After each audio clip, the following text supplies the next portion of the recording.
Bismillahirrahmanirrahim. Assalamualaikum warahmatullahi wabarakatuh.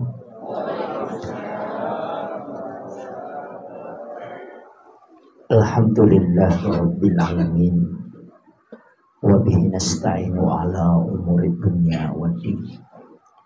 Asyhadu an la ilaha illallah wahdahu la syarikalah.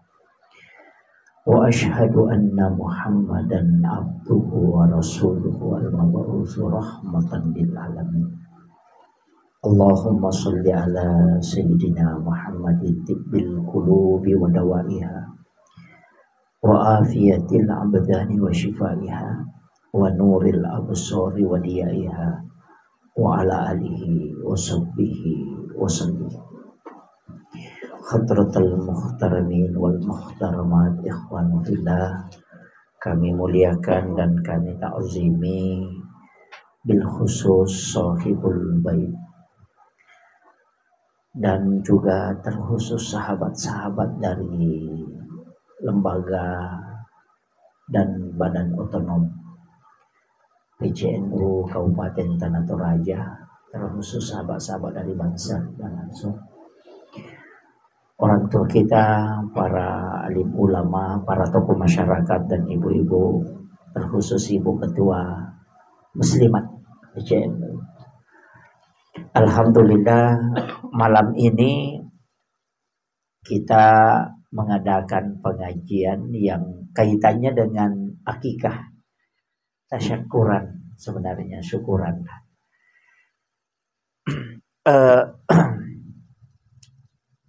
Saya pernah dibimbing oleh salah satu mursyid tarekat tentang bagaimana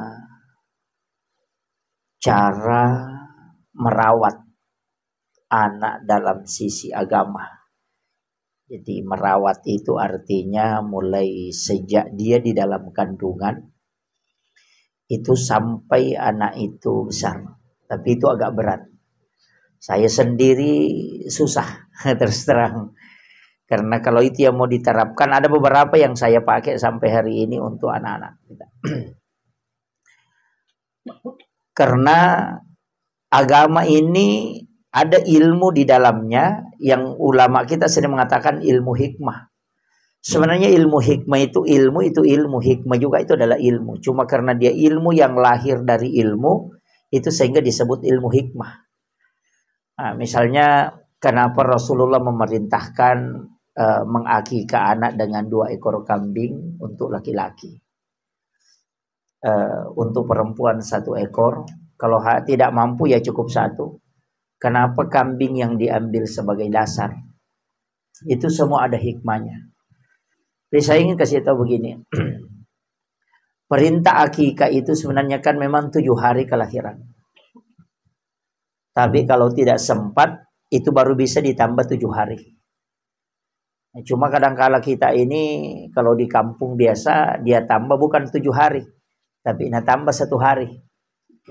Iya, jadi dia tambah 1 hari dan bilang, "Mapak ganda asok." Sebenarnya enggak. Yang sunnahnya itu 7 hari kelahiran, 14 hari kelahiran, dan 21 hari kelahiran. Itu sunnah akikah. Kalau ada orang mengakikah anaknya di luar dari itu akikahnya bisa sah. Cuma tidak mengikuti sunnah penetapan waktu. Jadi biasa ada orang di akikah itu 3 hari kelahiran. Itu akikahnya sah. Cuma dia tidak mengikuti sunnah harinya. Yang jangan katakan bahwa akikah di luar dari hari ke-7, hari ke-14, 21 tidak sah. Tidak, itu tetap sah.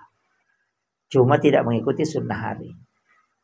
Kemudian yang kedua, akikah itu sebenarnya memang kalau kita mampu mencukupkan 2 kambing, kalau laki-laki ya 2, kalau perempuan ya 1. Tapi Nabi itu mengakikah cucunya dengan 1 kambing.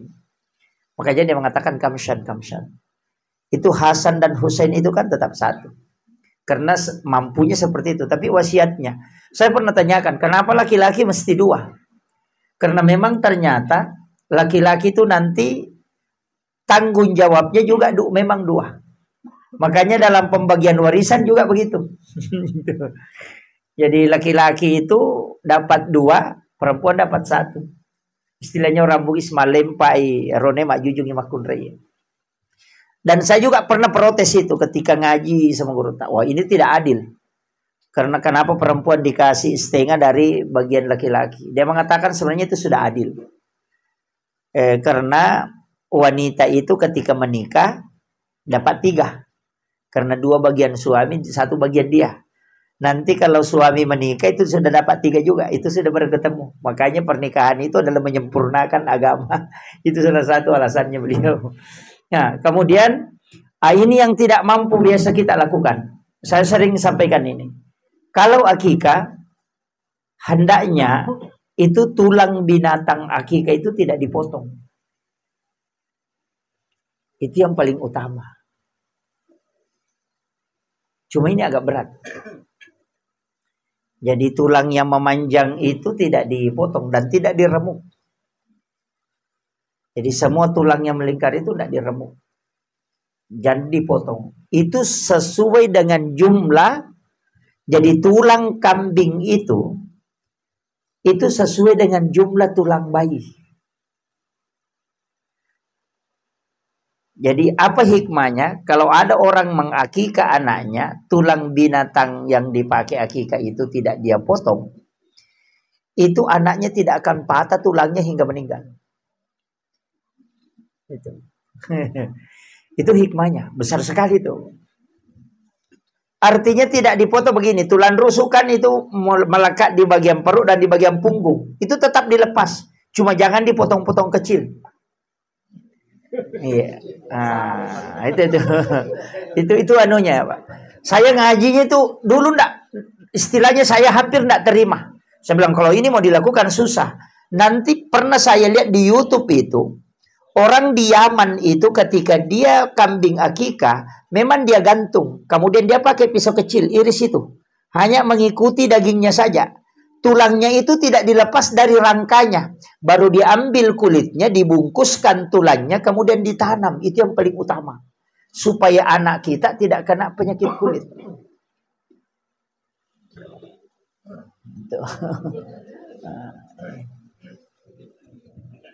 Itu agak berat memang, Pak. Makanya saya bilang, saya saja yang ngaji langsung sama guru, tak diberitahu tata caranya. Itu sampai hari ini masih agak berat. Kemudian akikah itu juga, itu kan sebenarnya ada beberapa di situ. Menggunting rambut, memberi nama. Nama ini kadang kita sembarang. Terus terang, saya katakan kasih nama anak itu sembarang.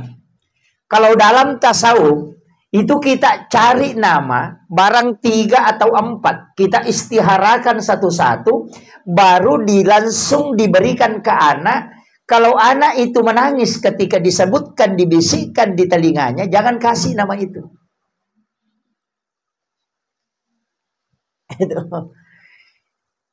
Cuma kadang-kadang kalau kita kasih nama itu kan cari dulu nama artis. Oh, ini yang bagus artinya. Langsung kan. Itu. Jadi itu kan. Jadi ulama saya bilang memang agak berat. Jadi itu dikasih khusus itu. Diistiharakan satu-satu. Kalau misalnya apa hajat kita, anakku ini saya mau kalau misalnya jadi bupati nanti.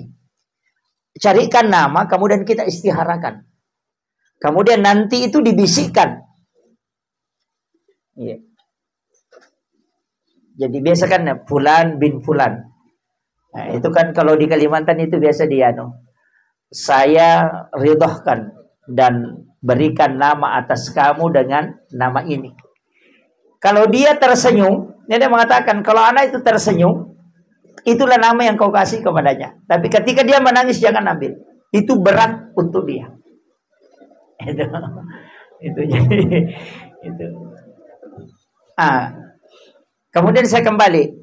Ini kambing tadi, perintahnya juga, makanya kan 60 potongan itu, Pak. Itu tidak lebih.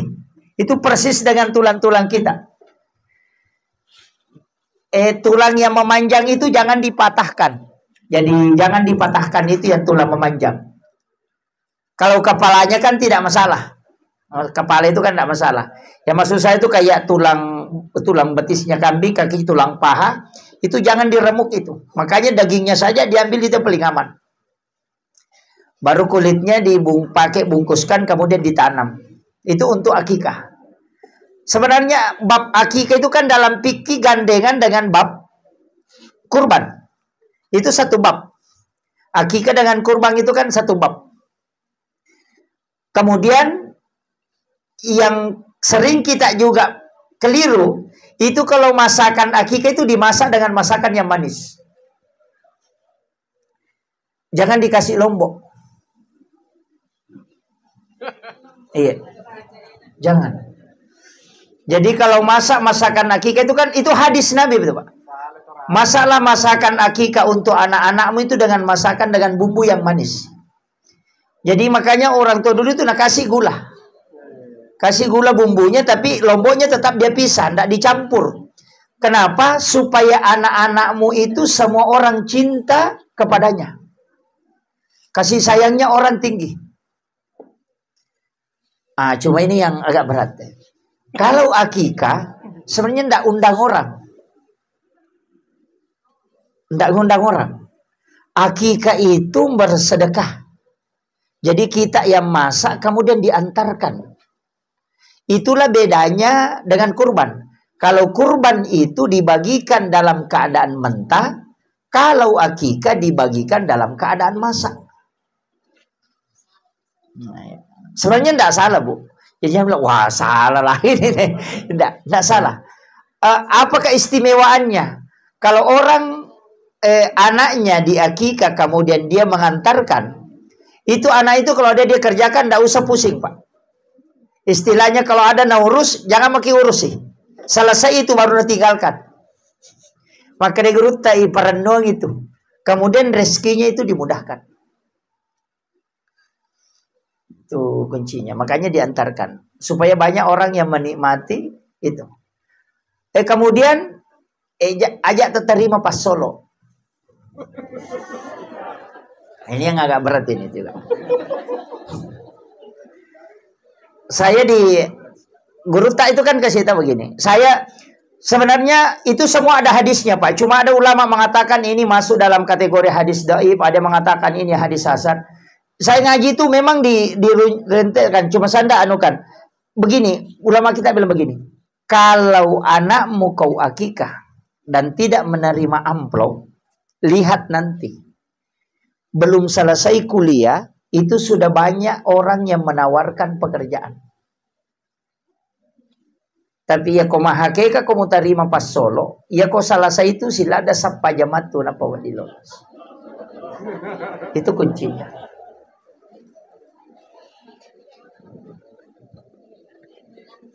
Makanya sebenarnya akikah itu kan bersedekah.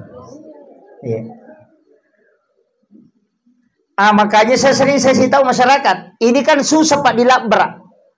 Karena satu tradisi di masyarakat yang dianggap baik kan tidak dianggap salah dalam agama, itu kan baik. Makanya kita di NU kan pakai itu. Makanya saya sering suruh masyarakat mengakali, suruh makalangi. Hari ke-7 kelahiran anak, kau beli kambing. Tidak usah mengundang orang. Suruh Pak Imam sembeli atau bapaknya, kemudian kita masak dengan sempurna. Tulangnya kita jangan patahkan, kemudian bungkus dengan kulitnya kita tanam. Masak itu dengan jangan kasih lombok, kemudian kita bikin paket-paket, kemudian kita sedekahkan. Nanti hari ke-14 baru syukuran. Terima nih Pak Solo, kan itu atau mahakei kan? Kan sudah nih kan sudah akikahnya. Iya. Jadi kita tetap jalankan yang betul-betul kita inginkan untuk mengambil berkahnya sesuai sunnahnya. Sekaligus kita tidak membuang tradisi yang ada di masyarakat yang tidak bertentangan dengan agama. Jadi 7 hari kelahiran, tidak usah ngomong-ngomong, pergi saja sembelih kambing. Itu kita anukan. Nanti kalau syukuran, biar nak potong kambing, biar potong ayam. Tadi memaki Pak Solo, biar banyak nak kasih, kita ambil semua. Kan kita bilang, saya kan syukuran, bukan akikah. Sudah selesai. Kan begitu. Ya, jadi saya dulu kan mikirnya begitu. Makanya sekarang orang banyak beralih ke pondok, ke panti asuhan. ketika akikah. Tapi saya tidak sepakat. Karena di panti asuhan di pondok itu, tidak semua pondok itu mengelola dengan benar. Tidak semua juga di panti itu mengelola dengan benar. Dan daging akikah itu juga mesti ada yang dinikmati oleh tetangga dan keluarga. Jadi mestinya kalau kita mau masak dulu, nanti selesai dimasak baru kirim ke panti asuhan. Jangan di sana dimasak. Kita yang kerjakan baru kita bawa ke sana. Itu yang paling utama. Karena binatang akikah itu disedekahkan dalam keadaan sudah dimasak. Nah, kalau kurban disedekahkan dalam keadaan mentah. Nah, itu kuncinya. Nah, kemudian, tadi yang kita lakukan itu memotong rambut. Menggunting rambut itu di dalam hadis disebutkan jangan engkau sisa walau hanya selembar. Jadi rambut bayi itu digundul. Tapi saya kasih tahu, menggundul bayi tadi hari apa ya? Pas sekali. Mencukur anak itu usahakan setiap hari Rabu. Lakukan selama 40 Rabu. Saya dapat di kitab hikmah itu, siapa yang bercukur setiap hari Rabu itu selama 40 Rabu, maka anak itu bisa menjadi seorang ulama fikih. Itu ahli fikih. Fuqaha. Makanya ada pondok pesantren di Jawa itu masih menerapkan itu. Setiap hari Rabu bercukur. Sebenarnya bercukur itu bukan hari Jumat. Kalau kita mau ambil anunya di hikmah, itu hari Rabu. Iya. Jadi anak-anak kita itu cukur rambutnya hari Rabu.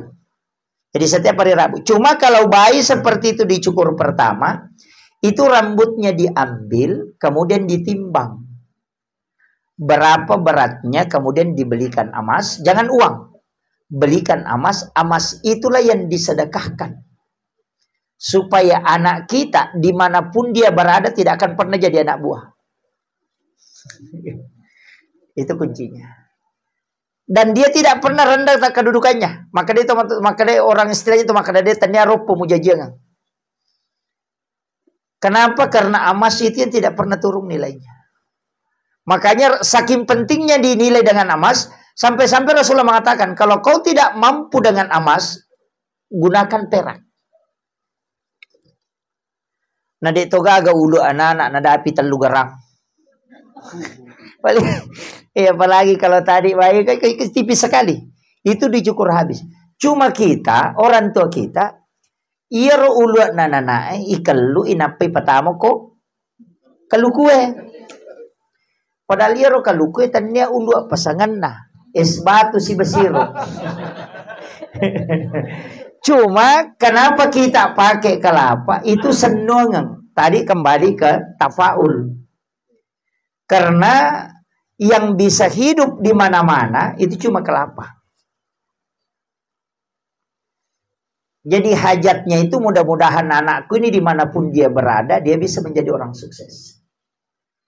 Kemudian yang kedua, kelapa itu mulai dari akarnya sampai daunnya itu semua digunakan. Itu tafaulnya di situ. Cuma yang ketiga, saya dapat itu ada dulu artikel saya baca itu dari London, dari Inggris. Ternyata rambut bayi itu mengandung kurang lebih 4 juta virus. Itu rambut bayi. Makanya kalau mau dites virusnya, itu dimasukkan di air kelapa. Itu air kelapa, kalau diambil rambut bayi, biar sedikit, dimasukkan ke air kelapa, kemudian ditutup.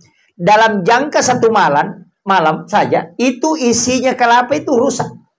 Padahal air kelapa itu pensteril racun yang paling bagus.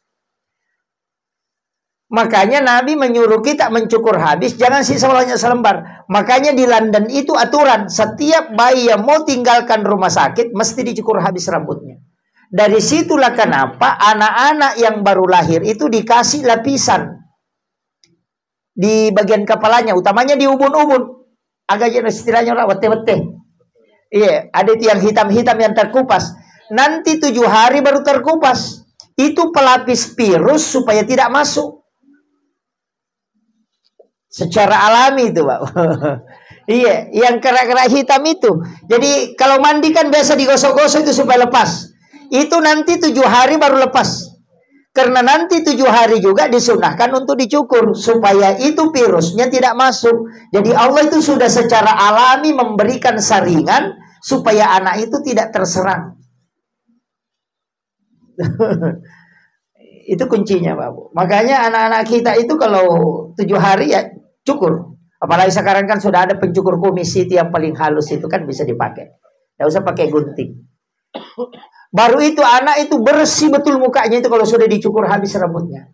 Cuma kita kadang gunting sedikit. Kayak tadi gunting sedikit baru kasih masuk ke sini. Udah dicukur habis. Udah bilang lain-lain kuliah kalau gundul. Justru itu makanya diteliti bahwa rambut bayi ini itu masuk selama 2 tahun. Itu virusnya. Ada yang mengatakan 1 tahun, tapi yang paling kuat itu saya lihat 2 tahun. Sama dengan air susu yang dari ibu itu memang bayi itu harus disusui setiap hari. Jangan bilang hari ini tidak, besok tidak. Kenapa? Karena setiap berubah waktu asar, pergantian waktu duhur ke asar, itu air susu itu berubah selnya. Itu berubah campurannya. Jadi setiap hari itu selnya berubah. Sehingga selama 2 tahun baru berhenti berubah. Makanya diperintahkan wal walidatu yurdi'na auladahunna haulaini, itu dianjurkan untuk menyusui anak selama 2 tahun. Karena air susu itu perubahannya selama 2 tahun baru berhenti berubah. Makanya Nabi melarang, jangan menyusui anak yang ketika selisih umur. Misalnya kita sudah melahirkan 3 bulan, baru ada bayi baru lahir baru disusui, jangan. Itu akan kena penyakit, nanti ke otaknya lemah. Nah sekarang pakai SGM. SGM berapa itu? 0 sampai 3 bulan. 3 bulan sampai 6 bulan. Baru masuk 1 tahun. Baru masuk 3 tahun. Baru masuk 5 tahun. 4 kali berubah. Air susu ibu itu setiap hari. Campurannya berubah. Makanya kalau orang yang minum susu formula itu bisa cepat cerdas. Tapi nanti masuk SD lumpuh otaknya. Karena dia distimulus kemudian kalah. Jadi itu sudah dipersiapkan memang.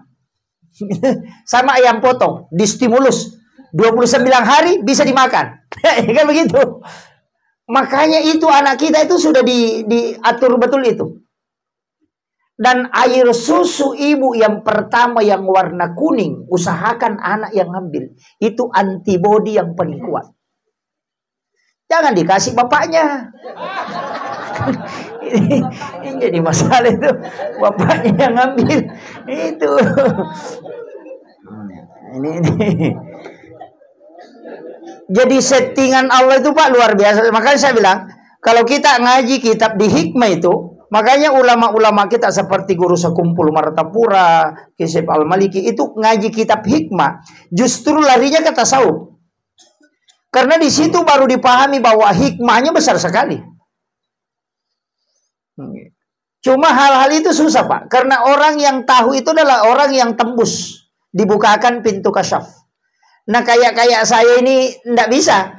Yang palingan kita dapat ya penjelasan ulama. Makanya kalau orang mau jelaskan secara fikih mustahil. Makanya saya sering itu dibilangi ustaz tidak ada dalil. Karena susah. Sama kalau makan. Kenapa dilarang membuka bibirnya itu perempuan kalau mengunyah? Supaya suaminya pengantin baru setiap malam.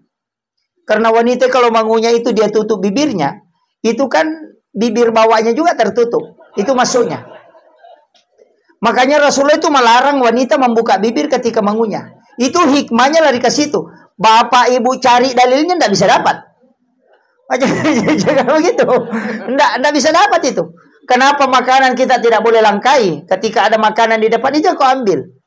Jangan melangkai makanan. Kan ada orang makan kayak eskapator. Menyemprot tangannya begini. Kayak mobil beko itu. Iya, ambil yang di depanmu. Kenapa? Supaya rezekimu orang yang uruskan. Bukan kau yang urus. Ya, orang bagi-bagi pasti dah ingat kau. Dan ada kau dapat. Tapi kalau orang makan melangkahi makanan, kau urus saja belum tentu kau dapat. Itu hikmahnya. Jadi ulama kita dari dulu itu sudah tahu. Dan itu masuk di ilmu hikmah. Kenapa larangan melap jadikan pakaian sementara dipakai sebagai lap? Kan begitu. Maka kenapa tidak boleh memotong kuku di dalam rumah? Utamanya di dalam kamar. Itu kan jadi masalah. Kita mau memotong kuku kan kalau dikasih kertas kemudian dianu kan bukan jadi sampah. Ternyata yang kita tidak lihat itu ada jin yang dibawa kuku. Ketika kuku lepas, jinnya tinggal. Itulah yang membuat tempat itu panas. Makanya ada orang biasa itu tidak bisa tidur di kamarnya. Itu karena jin kuku. Makanya kita dianjurkan berwudu dulu baru motong kuku supaya jinnya itu lepas. Gitu.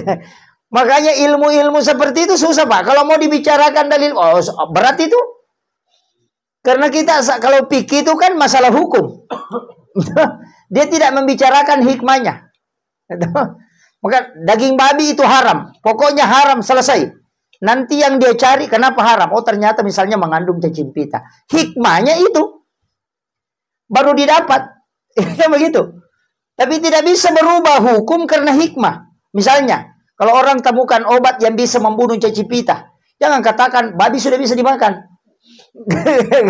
Kalau gitu. Makanya ini kan yang banyak sekarang. Yang ketika orang pelajari agama kemudian dapat hikmahnya, dia sudah bisa blok itu, langsung dia mengatakan agama tidak ini. Oh itu jadi masalah. Agama tetap agama. Itu cuma bagian dari manfaat yang diturunkan oleh Allah. Sama di topi itu, kenapa pakai topi? Kenapa orang kerja pakai helm? Ya supaya tidak kena sinar matahari kepalanya. Atau, nanti kalau ada bahan yang jatuh, kena kepalanya itu bahaya. Makanya hikmah itu begitu. Dalam agama itu pasti ada.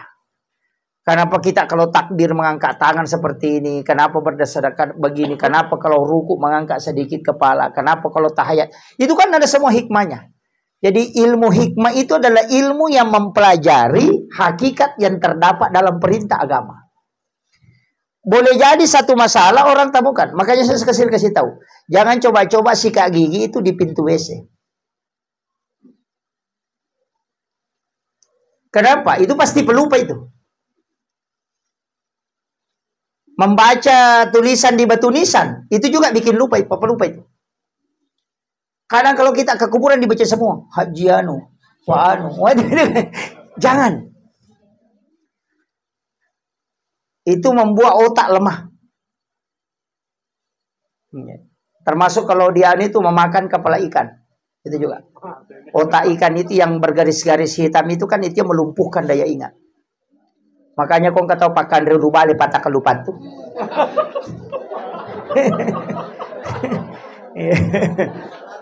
Warung berkah. Itu melumpuhkan daya ingat.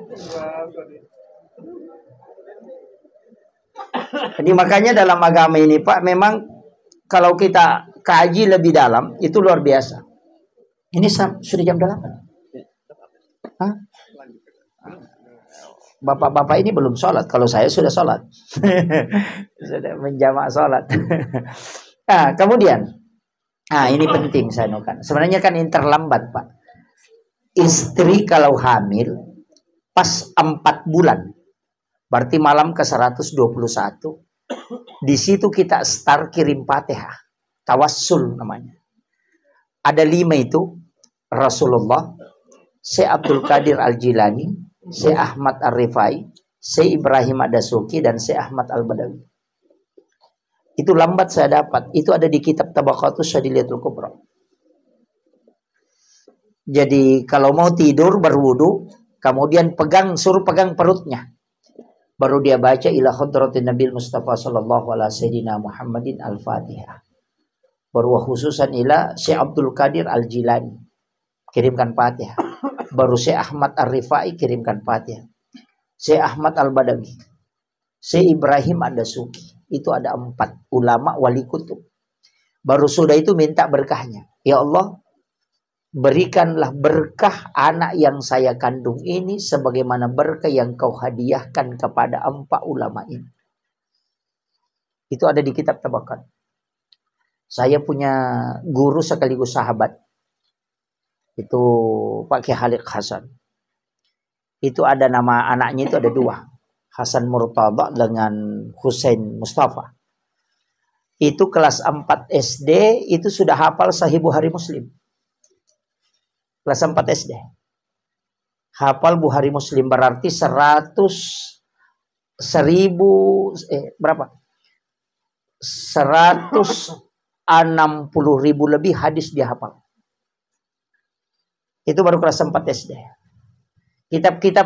Kitab-kitab klasik itu banyak yang dia hafal. Saya dulu tanya, bagaimana caranya mendidik anak menghafal begini? Sambil main dia menghafal. Dia bilang, oh itu di dalam kandungan itu. Makanya kalau istri hamil, suruh pegang itu sebelum tidur. Paling bagus itu kalau sudah sholat sunnah Isya, dia belum tinggalkan tempat, itu baru dia pegang perutnya. Kemudian dia berdoa sambil mengusap itu, membacakan Fatihah ke 4 ulama wali kutub tadi. Kemudian minta kepada Allah supaya ulama yang keberkahan 4 ulama itu dia nugerahkan ke anaknya. Itu kan doa. Itu namanya bertawassul dengan menggunakan ulama. Jadi bukan minta ke ulamanya, minta kepada Allah sebagaimana yang diberikan kepada ulama itu. Sama aja kita bilang ada orang misalnya, oh mudah-mudahan anakku nanti jadi begini. Gak biasa begitu. Mudah-mudahan anakku jadi begini, mudah-mudahan.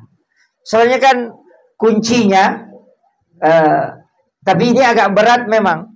Mulai sejak berhubungan itu sudah diatur ulama. Tadi saya bahas bahwa pas berbuka puasa, Pak Kiai bilang bukan arak. Iya, karena Imamul Ghazali itu kan dalam kitab Hiyalimuddin itu kan ada. Siapa yang berhubungan pas selesai berbuka puasa sebelum makan hanya minum air putih. Tapi di bulan Ramadan ini, jadi pas selesai berbuka minum air putih kemudian berhubungan, itu Imamul Ghazali mengatakan anaknya itu potensinya menjadi seorang ulama besar. Ya natuna sama kada buka arak gitu kan begitu.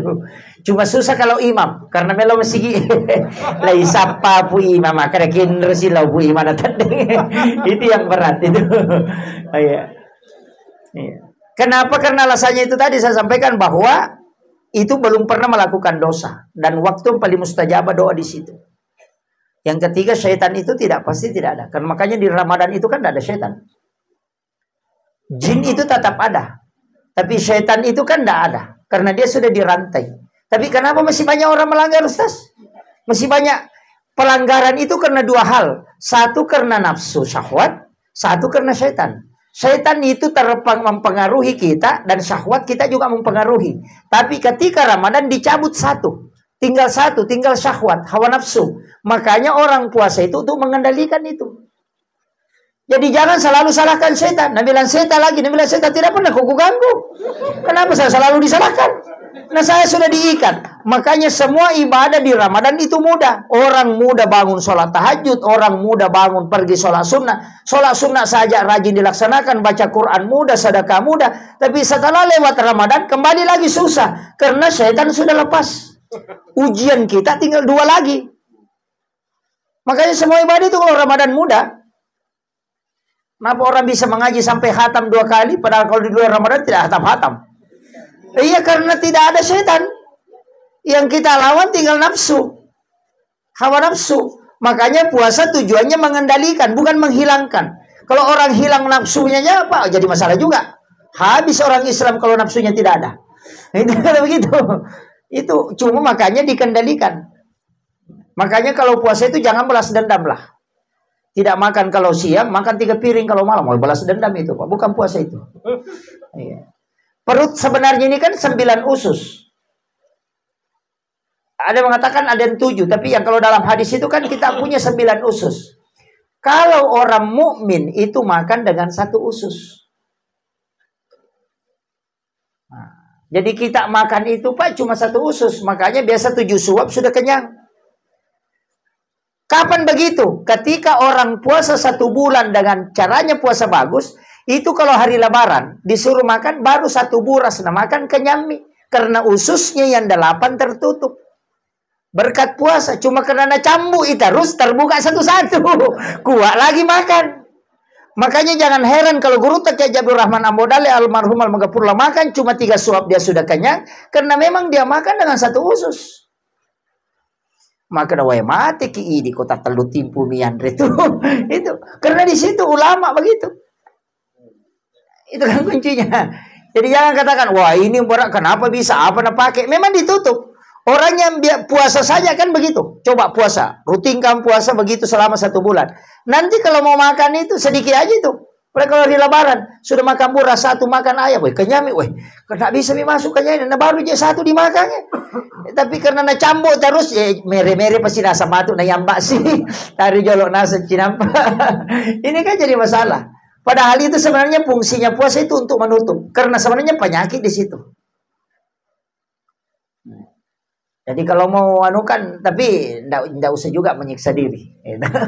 Makanya saya sering. Tapi saya kasih tahu, cuma ditatur ini Pak kayaknya puasa enak. Tantangannya tidak besar. Iya karena tidak panas. Ada juga kampung itu di Papua, itu di Wamena. Orang puasa di sana Pak, biar sehari semalam tidak lapar. Karena biasa tidak dilihat matahari, baru dingin. Jadi saya bilang kalau puasa di sini tantangannya tidak besar. Yang tidak sama kayak Merauke itu kan panas. Nah, kalau saya pernah diajari dalam tasawuf, bagi yang pekerja berat. Sebenarnya ini bukan dipakai dalam puasa saja, dipakai sehari-hari. Kalau mau makan sahur, biasa kan ada orang kalau puasa dia bilang, saya tidak lapar, cuma haus. Ada yang bilang, saya tidak haus, cuma lapar. Ada juga bilang, saya tidak haus, tidak lapar, cuma kayaknya selalu loyo. Iya, kayak fisik ini tidak bisa melakukan apa-apa, capek. Ada juga orang kuat kalau puasa, kalau sudah buka tidak bisa apa-apa. Baru saya begini, tidak bisa pergi. Kenapa? Ternyata ulama kita itu membagi. Diri kita itu kan ada jasad, ada napas, ada rahasia, ada ruh. Rahasia ini kan tidak dipakai. Yang dipakai itu jasad, kemudian ruh, kemudian nyawa. Yan itu nak kada guru ta pandre telui. Ya kong katelu tamumu na ci di miwe pala maki buarangi kan angkat tu deninu 2. Kalau kau makan, nah kau tidak kasih makan itu semua, itu pasti ada masalah nanti. Makanya diajarkan itu. Kalau bangun sahur, ambil air putih, minum dulu sedikit. Supaya nanti hawa makanan itu tidak panas. Jadi dahulukan minum air. Mestinya itu sunnahnya makan buah dulu. Makan dulu buah, apakah pisang atau apa. Kalau tidak ada, kue saja. Makan kue dulu, yang lembut-lembut dulu. Sudah itu baru makan nasi. Yo pidi makan lagi Pak bisa sumpah. Mesopin apa mandre. Cucu juga sebenarnya. Kapan kita cuci tangan? Sebelum makan tuh? Iya. Makanya Pak bisa sumpang. Makan dulu buah. Baru makan nasi. Yo pidi mesopin apa sapa. Apa bisa sumpah nasa? Iya. Kamu ini saya sudah masuk ke intinya ini. Kalau sudah minum, ambil nasi tapi jangan pakai lauk. Ini di dalam tasawuf. Saya diajarkan itu di tarekat. Banyak jamaah saya itu yang pakai, Pak Bu. Kalau ada jamaah di sini yang biasa pekerjaannya berat, pakai itu, insya Allah. Biar puasa sunnah paling bagus. Ambil nasi, baru dicium. Jangan langsung dimakan. Dicium, baru baca la ilaha illallah, baru telan. Baunya itu yang dicium. Bau nasi itu baru ditelan, baru dimakan kasarnya. Jadi yemma iku pura yimau. Tapi alusukna istilahnya. Iya na tu maka dapan re nyawamu. Yang kedua, makan biasa. Tidak usah tahan napas, makan saja. Nanti pada saat kita mau telan baru tahan napas. Baru baca la ilaha illallah baru ditelan. Nanti yang ketiga, tahan napas baru dimakan. Nanti ditelan, baca la ilaha illallah. Itu yang dikasih makan, itu ruh. Nah, ini yang 3 ya. Kalau sudah itu makan maki, tapi kalau makan itu harus ganjil, suapan. Tidak boleh genap. Ya komandre kita apa ganjil ya jangan nak balik. Tapi tidak usah dihitung, tidak usah bilang 1, 2, 3, tidak usah, makan saja. Nanti kalau mau kenyang, ambil ke air sedikit, baru minum, baru ambil nasi, baru dibagi 3. Terakhirnya dihitung. Tapi paling pokok ini yang terakhir. Nanti kalau minum air putih, jangan pakai kopi terakhir. Air putih terakhir, cari air Al-Kausar. Angkat tuwenak Al-Kausar. Jadi kita masukkan ke mulut, itu ditahan. Itu berubah. Panas, dingin, panas, dingin, panas, dingin, itu ditelan. Kalau dia masuk panas, diganti. Ambil lagi. Jadi biasa kan lambak kita telan, berubah itu. Coba simpan di mulut, itu berubah. Panas, dingin. Kalau dia dingin ditelan, itu kayak air es masuk. Biar 1 hari 1 malam tidak minum, itu tidak haus. Itu kuncinya. Itu kalau air Al-Kausar itu. Jadi itu yang sering saya pakai, Pak. Kalau biasa kalau ceramah itu, sebelum ceramah saya minum sedikit. Saya cuma pakai itu. Saya dikasih tahu, biar ceramah 4 jam itu tidak minum. Itu air Al-Kausar itu. Jadi itu nak kada pandri lusukmu, pandri nyawamu, pandri batinmu, pandri kasara. Sebenarnya itu kuncinya kalau minum terakhir. Jadi kalau biar kita ada mau perjalanan apa, orang biasa mendaki gunung, kalau itu nak pakai, makanya sunnahnya itu minum, kita ambil air, bismillahirrahmanirrahim, baru diminum, 1 kali diteguk, baru baca alhamdulillahirrabbilalamin. Baru bismillah lagi, baru minum, baru baca lagi alhamdulillahirrabbilalamin. Baru bismillah lagi, baru ambil, baru minum, baru baca alhamdulillahirrabbilalamin. Makumoro ke bete tak minum? Ada yang minum kan 1 kali angkat, sudah. Ada yang lebih parah itu, cuma mulutnya goyang. itu ya, orang haus sekali itu. Rasulullah itu hadis. Saya dapat itu di penjelasannya Syekh Mutawalli As-Sa'rawi. Siapa yang minum dengan cara seperti itu, maka selama air itu ada di dalam perutnya, dia akan mendapatkan 2 hal. Yang pertama, mudah beribadah. Yang kedua, tidak akan melakukan dosa besar. Itu barakah. Ya kau tahu maka tapi kau caranya nama kutu kak masam pajak, lihat cara minumnya. Pengaruh itu. Makanya kenapa orang yang baru bangun tidur itu dianjurkan sebelum tidur juga begitu kan? Dianjurkan minum. Tapi cara minumnya tadi begitu. Bismillahirrahmanirrahim. Baru minum 1 teguk. Baru baca alhamdulillahirrabbilalamin. Baru bismillah lagi. Baru minum lagi 1 teguk. Baru baca alhamdulillahirrabbilalamin. Baru bismillah lagi. Baru minum 1 teguk. Baru baca alhamdulillahirrabbilalamin. Selesai.